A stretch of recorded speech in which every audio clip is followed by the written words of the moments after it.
Assalamualaikum warahmatullahi wabarakatuh. Perkenalkan, kami dari kelas 10 AKL 2 akan menjelaskan tentang keseimbangan lingkungan. Berikut nama anggota-anggota: Muhammad Fadri, Muhammad Rafi Fadila, Mutiara Ramadhani, Radepa, Reva Gita Ramadhani, dan Salsa Miftahul Jannah. Untuk topik kali ini, kita akan menjelaskan tentang keseimbangan lingkungan dan kerusakan lingkungan. Pengertian lingkungan adalah segala sesuatu yang ada di sekitar manusia yang mempengaruhi perkembangan kehidupan manusia. Keseimbangan lingkungan adalah kemampuan lingkungan dalam menjaga kestabilan kehidupan di dalam. Lingkungan hidup. Menurut Undang-Undang Nomor 32 Tahun 2009, lingkungan hidup adalah kesatuan ruang dengan semua benda, daya, keadaan, dan makhluk hidup, termasuk manusia dan perilakunya, yang mempengaruhi kelangsungan kehidupan dan kesejahteraan manusia serta makhluk hidup. Peraturan lingkungan hidup tercantum dalam A. Peraturan Perundang-undangan Nomor 27 Tahun 1999 tentang analisis mengenai dampak lingkungan. B. Undang-Undang Nomor 32 Tahun 2009 tentang perlindungan dan pengelolaan lingkungan hidup. Daya dukung lingkungan. Daya dukung lingkungan adalah kemampuan lingkungan mendukung kehidupan makhluk di dalamnya. Daya lenting lingkungan. Daya lenting lingkungan adalah kemampuan lingkungan untuk pulih kembali pada keadaan seimbang jika mengalami perubahan atau gangguan. Unsur-unsur lingkungan hidup terbagi menjadi 3. A. Unsur hayati biotik, yaitu unsur yang terjadi dari manusia, hewan, tumbuh-tumbuhan, serta jasad renik. B. Unsur sosial budaya, merupakan lingkungan sosial dan budaya yang dibuat manusia yang merupakan sistem nilai, gagasan, dan keyakinan dalam perilaku sebagai makhluk sosial. C. Unsur fisik abiotik, meliputi benda-benda tak hidup seperti tanah, air, udara, dan lain-lain. Berikut adalah rantai makanan dan jaring makanan. Pengertian suksesi adalah perubahan spesies dalam suatu komunitas akibat adanya gangguan pada komunitas tersebut. Interaksi antar komponen ekosistem. A. Suksesi primer, merupakan proses perubahan yang terjadi pada suatu kawasan yang pada mulanya hampir tidak ada kehidupan. B. Suksesi sekunder, merupakan proses perubahan yang terjadi pada kawasan yang sebelumnya terdapat kehidupan tapi mengalami beberapa gangguan yang mengakibatkan hilangnya komunitas pada kawasan tersebut. C. Komunitas klimaks, merupakan komunitas yang dihasilkan oleh proses suksesi sehingga bersifat stabil dan memiliki tingkat keseimbangan lingkungan yang tinggi. Ciri-ciri lingkungan yang seimbang. A. Lingkungan yang memiliki daya dukung lingkungan, yaitu lingkungan yang mampu mendukung semua kehidupan organisme.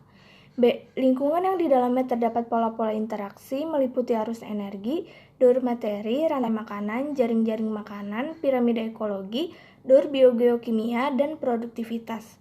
C. Lingkungan yang homeostatis, yaitu lingkungan yang mampu mempertahankan terhadap gangguan alam, baik gangguan secara alami maupun buatan. D. Terbentuknya lingkungan yang klimaks, yaitu lingkungan yang banyak ditumbuhi pohon-pohon atau terbentuknya hutan. Manfaat lingkungan. Manfaat lingkungan bagi kehidupan manusia adalah 1. Tempat bertahan atau kelangsungan hidup. 2. Tempat bersosialisasi. 3. Lingkungan sebagai sarana edukasi. 4. Lingkungan sebagai sumber kebudayaan. Dampak eksploitasi berlebihan terhadap ekosistem. Dampak negatif dari eksploitasi yang dilakukan manusia yaitu A. Fragmentasi dan degradasi. B. Terganggunya aliran energi di dalam ekosistem. C. Resistensi beberapa spesies merugikan. D. Hilangnya spesies penting di dalam ekosistem. E. Berkurangnya sumber daya alam terbaharui. F. Terganggunya daur materi di dalam ekosistem. Faktor perubahan keseimbangan lingkungan. Yang pertama ada faktor alami. Faktor alami merupakan perubahan yang disebabkan oleh fenomena-fenomena alam, seperti bencana alam. Contoh peristiwa bencana alam yaitu gempa bumi, tsunami, gunung meletus, dan lain-lain. Yang kedua ada faktor buatan. Faktor buatan merupakan perubahan yang disebabkan karena pengaruh aktivitas manusia. Contoh peristiwa yang disebabkan oleh aktivitas manusia, yaitu penebangan hutan, pembangunan jalan, pertanian monokultur, peningkatan jumlah sampah, perburuan hewan, dan lain-lain. Kerusakan lingkungan. Kerusakan lingkungan hidup dapat terjadi apabila lingkungan telah kehilangan sumber daya tanah, air, udara, serta punahnya beberapa spesies fauna dan flora yang dapat menyebabkan kerusakan ekosistem. Klasifikasi dari kerusakan lingkungan hidup. Kerusakan lingkungan hidup dibagi menjadi dua, yaitu yang pertama, kerusakan lingkungan hidup akibat kerusakan alam. Peristiwa yang dapat menyebabkan kerusakan lingkungan diantaranya adalah letusan gunung berapi, gempa bumi, dan angin topan. Yang kedua, ada kerusakan lingkungan hidup akibat aktivitas manusia. Kurangnya kesadaran dari manusia untuk menjaga alam dapat menimbulkan kerusakan. Bentuk dari kerusakan lingkungan diantaranya pencemaran, baik udara, air maupun tanah, akibat pembangunan kawasan industri serta banjir bandang, akibat penggundulan hutan dan pembukaan lahan secara liar. Etika lingkungan. A. Manusia merupakan bagian yang tidak terpisahkan dari lingkungannya. Manusia tidak berada di luar lingkungan. B.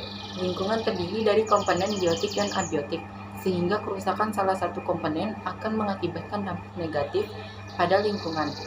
C. Pemerintah dan masyarakat wajib bertanggung jawab atas keseimbangan lingkungan. Prinsip-prinsip etika lingkungan. Prinsip-prinsip etika lingkungan adalah prinsip-prinsip yang mengatur sikap dan tingkah laku manusia dengan lingkungannya, meliputi prinsip tidak merugikan, prinsip tidak ikut campur tangan, prinsip kesetiaan, serta prinsip keadilan. Supaya menjaga keseimbangan lingkungan di rumah. Yang pertama, kita dapat mengurangi penggunaan bahan bakar kimia pencemaran lingkungan. Yang kedua, kita dapat menghemat penggunaan air. Yang ketiga, kita juga dapat menghemat penggunaan kertas. Terima kasih, demikian beberapa hal yang bisa kami sampaikan pada kesempatan hari ini.